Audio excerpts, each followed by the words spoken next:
Hi, everyone. Welcome back to Bufnagle the podcast, where we explore entertaining and enlightening discussions of the adventure of life and all things good. From science and technology to history and philosophy to leadership and success. We hope to give you a better understanding of the world and skills for everyone to pursue their own adventure.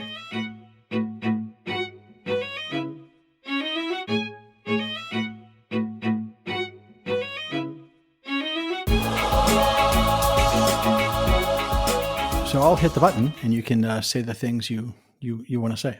Ladies and gentlemen, welcome back to Bufnagle the podcast, where we talk about all good things in the pursuit of the adventure of life.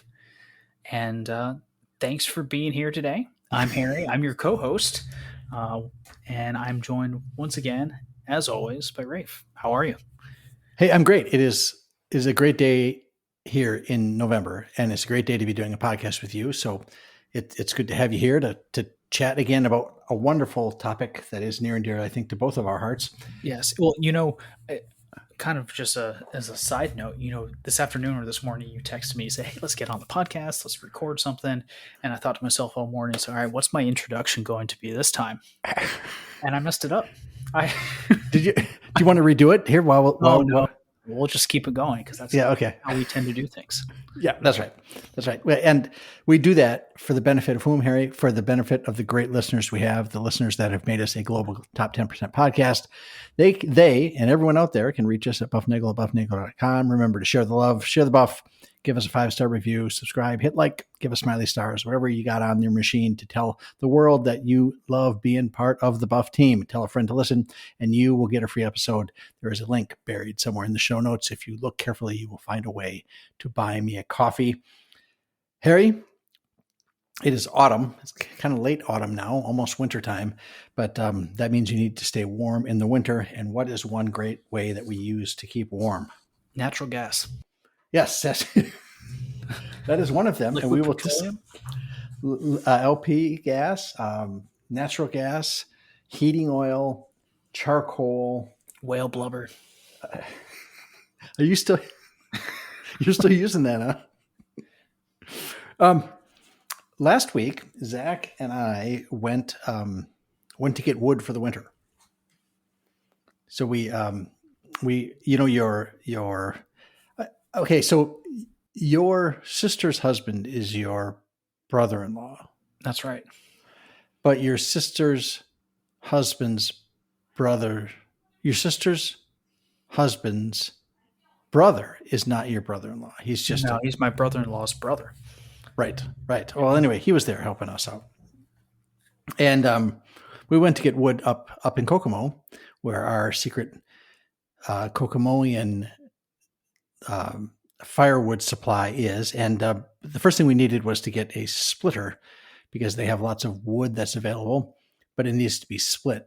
Some trees have come down. People were gracious enough to cut them into discs, they're all cylinders pretty much. Some of them are very flat. They're almost discs, but other ones are longer. And we went up there and we rented a splitter from the, we rented a thing at your place one time. Remember the front end loader thingy? Oh yeah, that's great. You leveled out the whole backyard. That's right. And it's amazing what they will let you rent. Without a license. Yeah, we were up there. We could have rented, Harry, one of those little tractors. I guess it's a little truck that you drive around at the airport and pull luggage carts behind you. Excellent.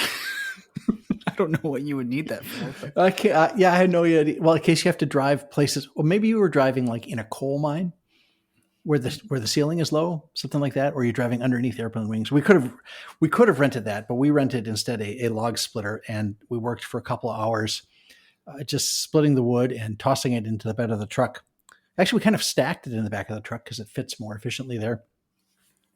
We filled it up, and then we had the splitter for a couple more hours, so we just kept going and made big piles of split wood instead of unsplit wood. We had we then returned the splitter, had lunch at Bob Evans because that's the kind of place you eat after you've split wood all morning. And you're a Waffle House, right? Yeah, we went to Bob Evans basically because we wanted to be able to sit and actually have a napkin. What was that place in Wisconsin? Oh, the Machine Shed. Machine Shed, yeah. The machine. Yeah, we're not going there. All right. And then we came home and stacked up the wood and had our first. We've been able to have a fire in the fireplace now here and there, and that got me to thinking about how what a wonderful thing wood is what I was thinking. And I think we have concluded before on this show that wood is indeed quite a miracle. It provides shade. Harry, trees do provide shade, right? Keep it cool in the summer. They take water out of the ground and move it into the air. I think that's called transpiration. Filtration via tree. Yeah, but it's apparently the Amazon has, like, the trees in the Amazon make a special atmospheric thing because there are so many trees and there's so much rain and the water moves. Like, it's like the trees are there. The fact that the trees are there help other trees be there. Interesting. With how they put water in the air. Okay, you can use trees and wood for shelter. Mm-hmm. To build a house or a log cabin, or just a tree fort. If you're a kid, you can make a tree fort. Yep. And in general, you can use it in construction, just to build whatever you want, whether it's a fort, a tree fort, or a house, or whatever you want. It's a great resource for construction. It can be used for ornamentation. You can make things out of wood. You can make Christmas tree ornaments, and you can make furniture, and you can make decorations for your walls, all sorts of things like that. You can use it for defense, Harry.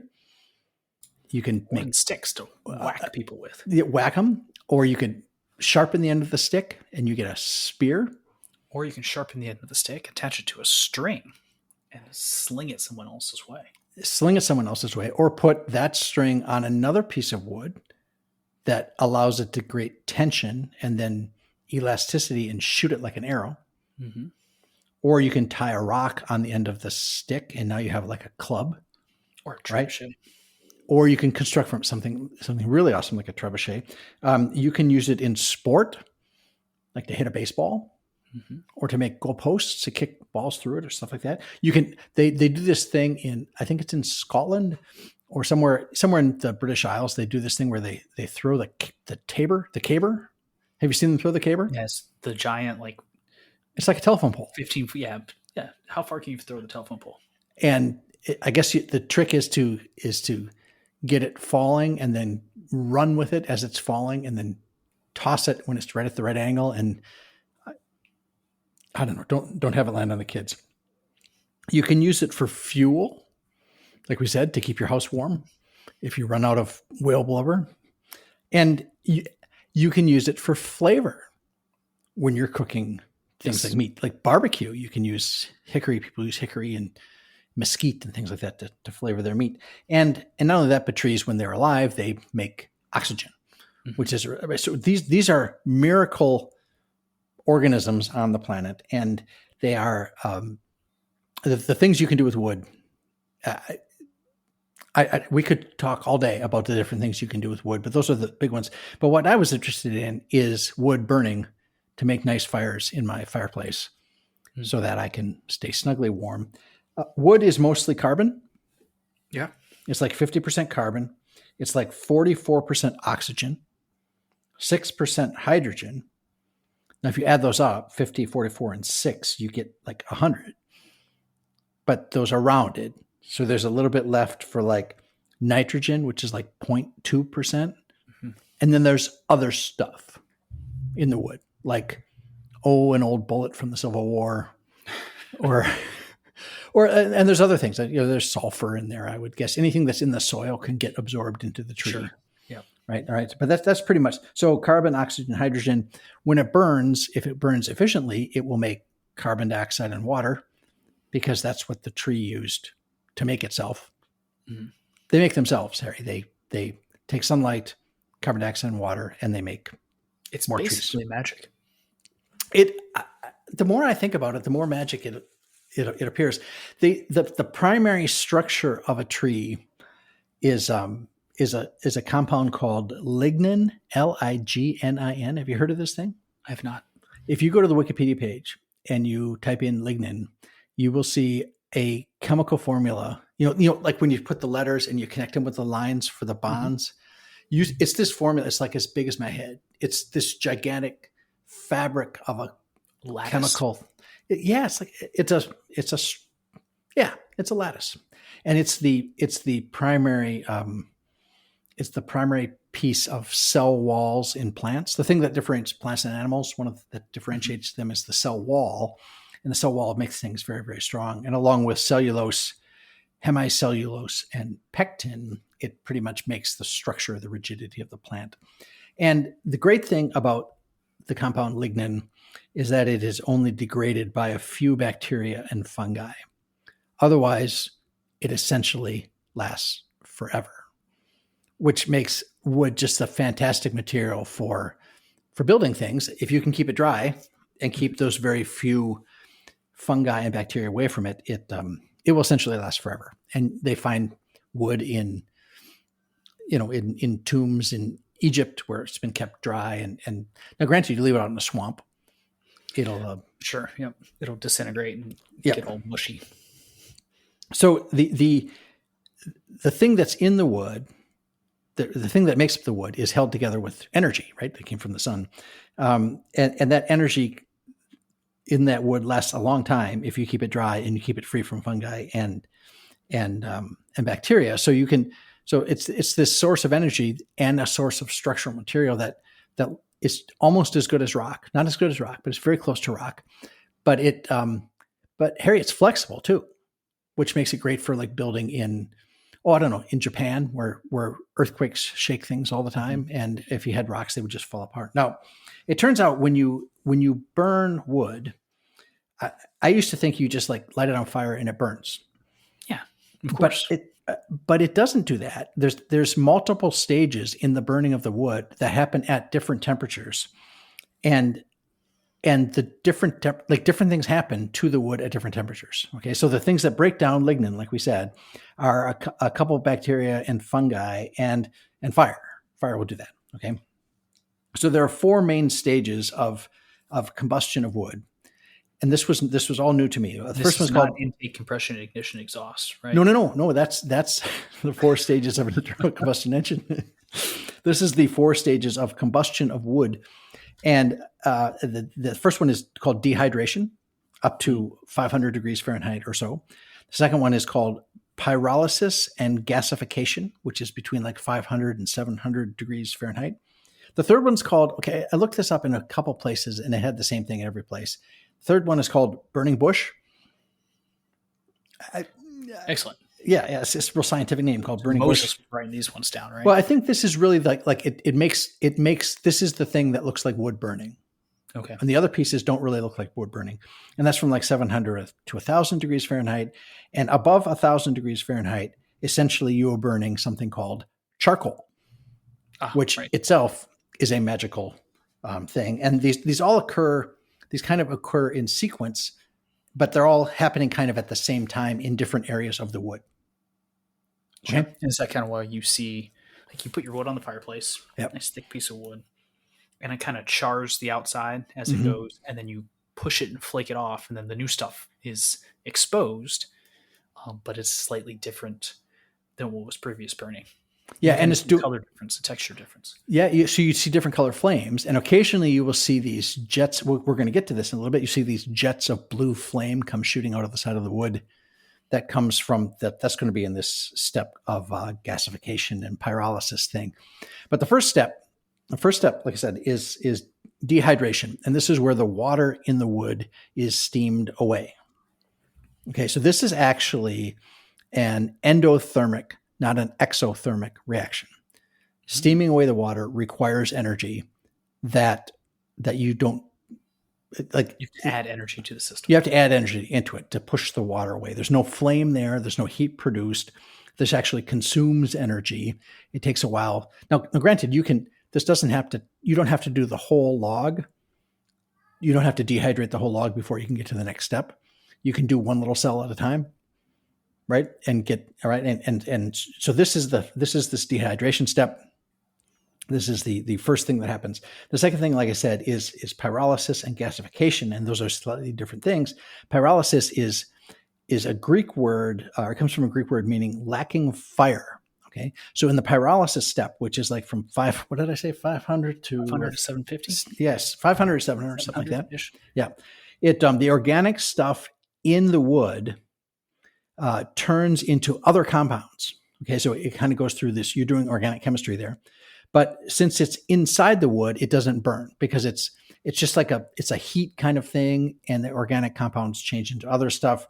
They get oily and they become volatile. So you produce some gases and you produce some oils and stuff like that, right? And that's the pyrolysis. And then gasification actually happens on the outside of the wood, right? So pyrolysis is inside of the wood, but on the edge of the wood, you get gasification. The compounds morph into vapors because they go shooting off there, right? Or droplets. They flow away. They either vaporize out of the wood or they flow away.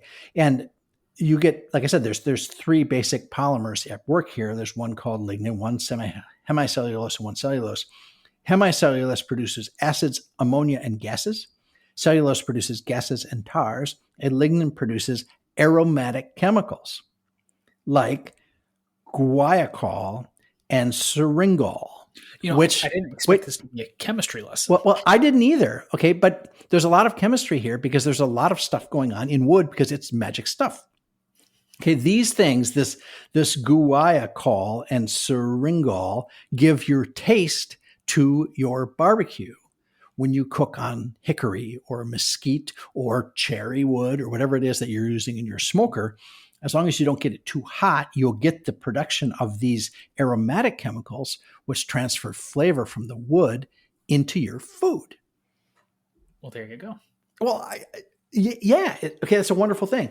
And so that explains why you don't, when you smoke this wood, you got to keep it at that lower temperature. You don't want the wood to burn. It's because you want this certain process to be happening at a specific temperature. Right. You want pyrolysis and gasification to happen here. And the different woods produce different flavors because they have different chemicals inside them, even though they're fundamentally made of lignin. Right. Now, the third step is this thing called burning bush. Remember, it's like 700 to 1,000 degrees Fahrenheit. There's some secondary pyrolysis taking place there, which means the organic stuff turns to other compounds. You get methane produced, which is natural gas, right? Yep. And you get smoke that flavor. The smoky flavors reduce in quantity above 750 degrees and make toxins.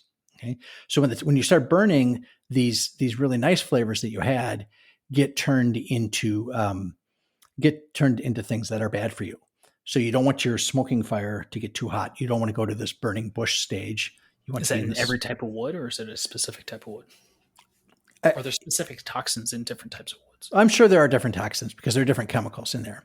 But in general, they get, when you start burning, when the bush actually starts burning, right? You're actually doing combustion, right? You're adding the oxygen and you're making carbon dioxide and water essentially at that point.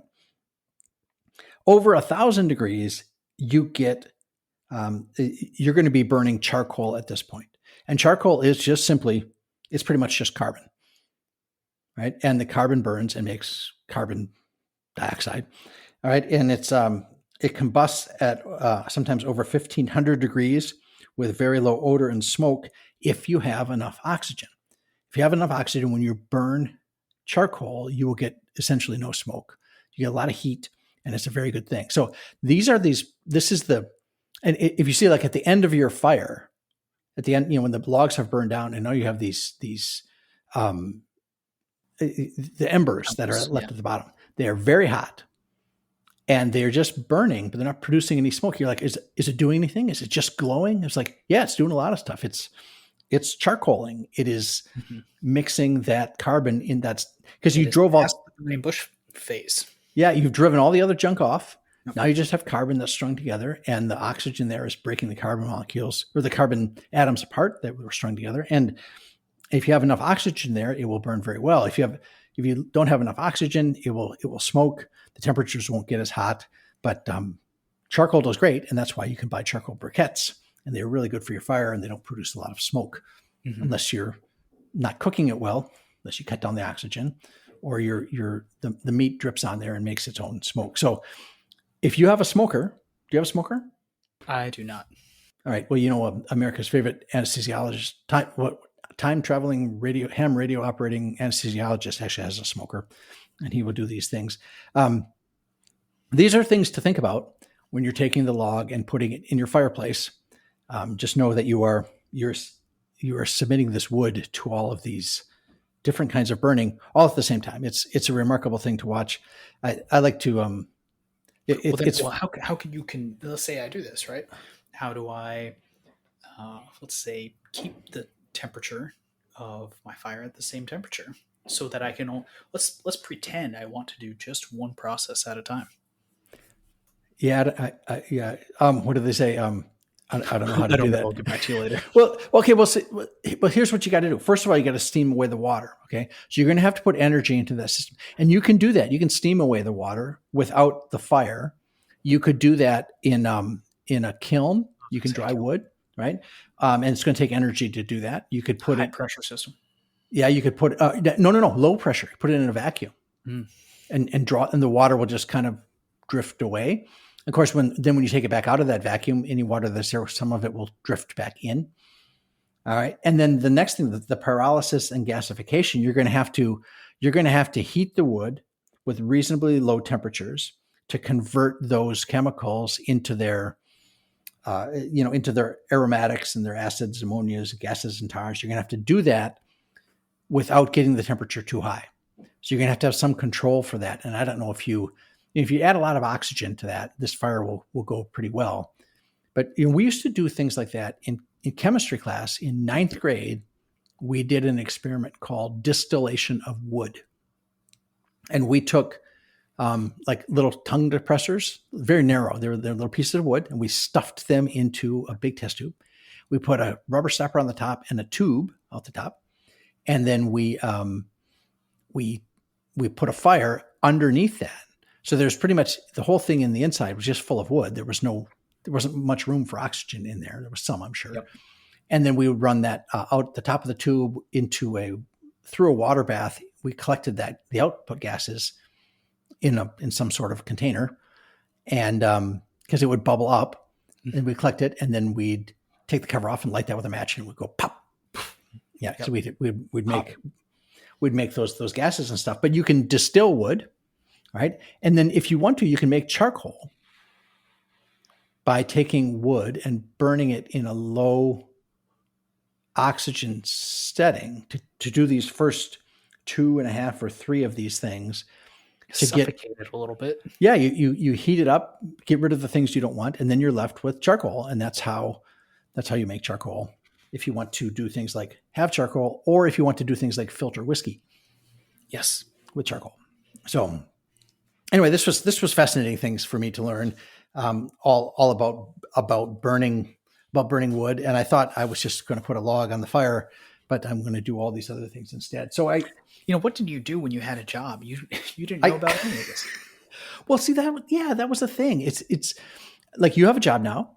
Yes. So I have to teach you now. So now you can go to work. I can tell everybody to listen to the Buff, and you will host a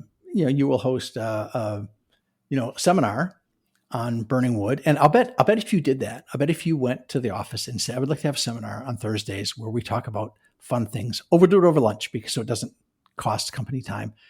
If you did something like this, people would show up and they would love to chat about all the things they do. They play with fire, or they have a smoker, or they make their own charcoal, or whatever it is. I think people would love to do that.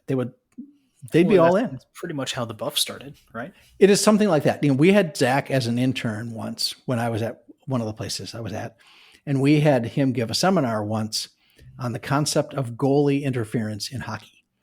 And it was very highly intended and produced lots of discussion amongst the biochemists and the statisticians, the clinical people, the regulatory people that are in pharma. Everybody loved to argue about what is or is not goalie interference. And he had some clips and how it was called in college, and how it was called in the pros, and how it was called in the Olympics. And there was a guy from Canada who had played a lot of hockey and things. It was quite fun, but Zach did a great job, and people love having these conversations. And I have done in seminars at work some of these buff topics. I've discussed things like why do we really have a leap day? How does it work with equinoxes and seasons and all that kind of stuff. So anyway, lessons from this learning. Yes, lessons from the kiln. So the first lesson is wood. I want to say wood is the greatest natural resource on the planet. But I would agree. But it's because there's probably, I'm going to say there's 4 of them, 5. Let's call it 5. 5's a nice number. I'm going to say air. Air's a pretty good resource. Nitrogen-rich atmosphere. Well, the nitrogen. It's interesting to me that it's nitrogen rich, right? Because we always think, well, it's air, it should be oxygen. And it's like, well, some of it's oxygen. 20% oxygen. Yeah, and it's like essentially no carbon dioxide in the atmosphere, which is the thing. So as we try attempt to fill it with carbon dioxide. Well, that's why we have the fires, right? The trees took all the oxygen out of the air. I'm sorry, all the carbon dioxide out of the air, and put that terrible oxidizing gas in the air. Without the trees there to turn our carbon dioxide atmosphere, the photosynthesis atmosphere, into without the trees and photosynthesis to turn the carbon dioxide atmosphere into a mainly oxygen atmosphere, things wouldn't burn. There wouldn't be fires. Mm-hmm. We wouldn't have anything to eat. It'd be a very boring place to be. But you can take vitamins and food supplements and stuff that are antioxidants, right? Yes. Yeah. Oxygen is, other than the fact that it allows you to burn food, it's bad for your body. So air is one of the great natural resources. Water is another one. We'd love to have water around. All right. Petroleum is a remarkable thing. It's just that in itself is okay. That's right next to wood. Wood is okay. Think of what you can do with petroleum. Mm-hmm. But it's like, but petroleum to me, I mean, I love petroleum. It does great things like refine it a little bit more. Yeah, and you can use it to make oil the gears in my Amberola. You can plastic Tupperware containers. Yes, you can make those packaging things that you can't open up when you buy something, at the store. Yeah.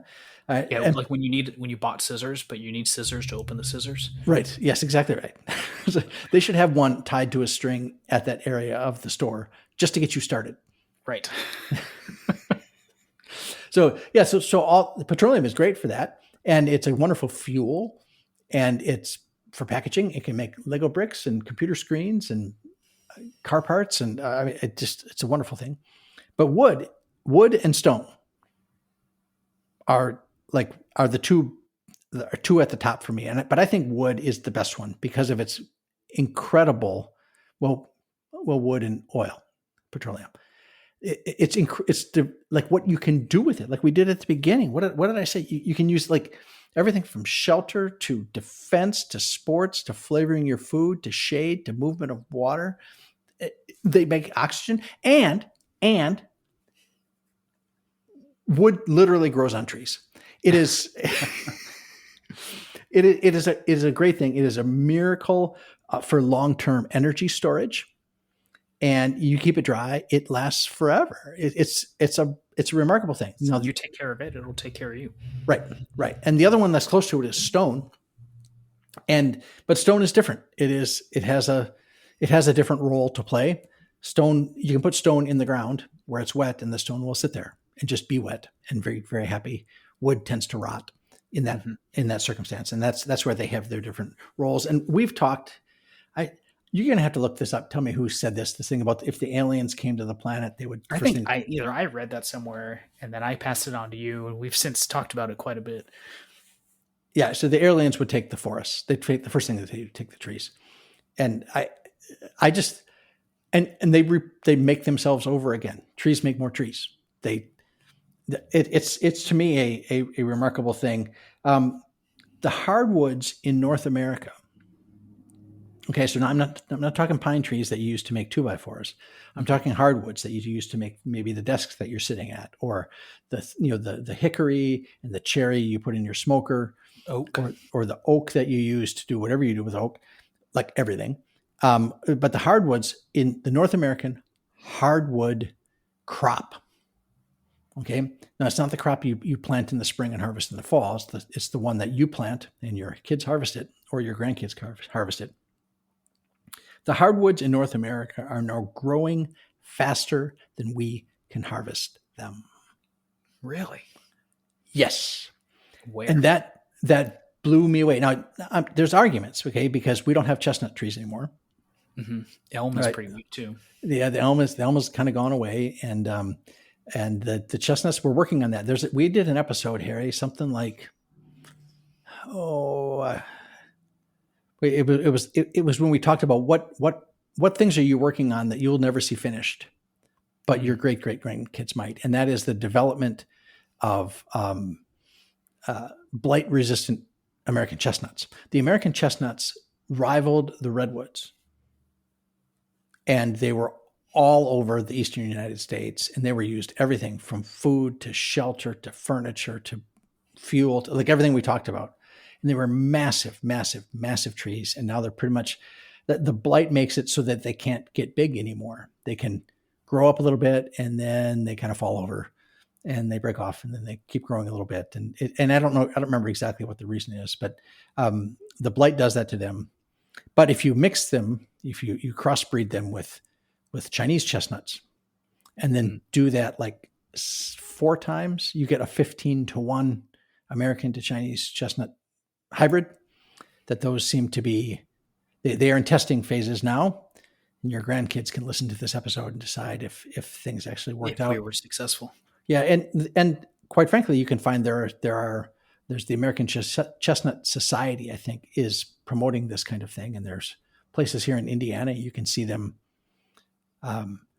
being tested to see if they are growing the way they should grow. And apparently the chestnut blight is not just passed on to the chestnut tree.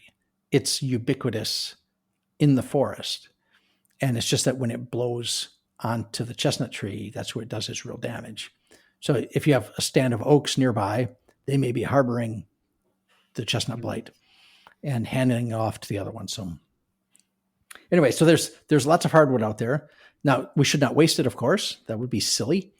But we should use it for what it is, which is great. Ash makes great baseball bats. Yes. Yep. And you can make beautiful furniture out of lots of things. Wood is beautiful. It is functional. It is life-saving. It is natural. It is a great gift from God's garden. That covers it. Yeah, and I keep coming back to this thought that I had when we did the episode on, I don't know, I did it on beautiful rocks you find buried in the ground, your quartz countertops or your granite countertops that you're finding, and that these things were created millions, if not billions of years ago, and they're sitting in the ground waiting for us to dig them up, polish them up, and use them on a tabletop or something like that. I'm looking around at all the stuff that is out there, and it just amazes me that we have found a use for all of these things. Now, of course, that means we can abuse them too, right? And that's not good. We can waste them, which is not good. But wood and trees, with regard to everything they do, to me it's a miracle. This planet was made for us, and it's amazing that we've been able to get all these things out of it. And the trick is to make sure we use it wisely. And I don't know, that's what I think about wood. That's what I was thinking. Well, when you run the log splitter, this is what goes in your head. Well, yeah, because you got the headphones on, right? Because it's burning petroleum, right? Essentially. And this thing, and you run the hydraulic press thing, and it splits the log, and you grab one, the friend grabs one, you throw them in the truck, you put another one in, go again. And, these are the kinds of things that were going through my head as I was looking around the woods. Leaves are falling, and the wood was being chopped up, and filling my truck with fuel for the winter. It was a great time. You should have been there. Yeah. Well, next time I'll drive 9 hours for an hour of work. Oh, yeah. Well, we could make you work more than that if you'd like. Yes. We could do a whole weekend of that. So anyway, wood is great. I am in love with wood, and I am grateful every day for it being one of the good things in the pursuit of the adventure of life. It certainly is. It reminds us of what is good, beautiful, and true. And with that, we remind all of our listeners to appreciate the one that you have in your life, to seek the good, live virtuously, and flourish, and enjoy the adventure of life.